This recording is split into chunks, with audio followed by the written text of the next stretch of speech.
এবছর হজ মৌসুমে একটি নতুন ব্যবস্থা সংযোজন করেছে সৌদি আরব। এই ব্যবস্থায় মদিনায় অবস্থিত প্রিন্স মোহাম্মদ বিন আব্দুল আজিজ ইন্টারন্যাশনাল এয়ারপোর্টে হজযাত্রীদের স্বাগত জানাবেন দেশটির নারীরা।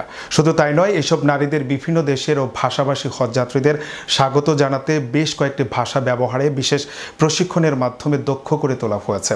সৌদি আরব প্রতিনিধি আবদুল্লাহ আল মামুনের তথ্যের বরাতে দিয়ে জানা যায়, বিমানবন্দরের ভেতর কয়েকজন সৌদি নারী ইংরেজি, ফরাসি, তুর্কি এবং ইন্দোনেশীয় সহ বিভিন্ন ভাষায় স্বাগত জানাবার জন্য তাদেরকে কথাবার্তা অনুসরণ করানো হচ্ছে।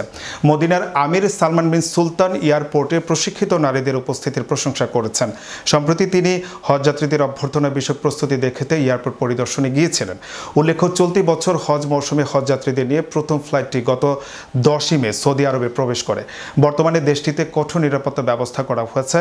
নিরাপত্তার জন্য মোতায়েন করা হয়েছে বিপুল সংখ্যক স্বাস্থ্যকর্মী, স্বেচ্ছাসেবী ও নিরাপত্তারক্ষী বাহিনীর সদস্যদের।